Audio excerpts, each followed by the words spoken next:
வாபா கார்த்திக். ஒரு சுக்கு காஃபி. தொண்டைக்கு இதமா சுக்கு காஃபியா?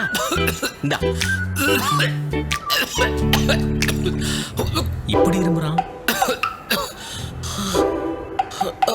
நிவாரண 90 எப்படி? இதுல சுக்கு மட்டும் இல்லப்பா, மிளகு, திப்பிலி, சித்திரத்தன மூலிகைகள் பல உள்ள சேர்த்திருக்கு. நிவாரண 90 குடி, இருமல விரட்டி அடி.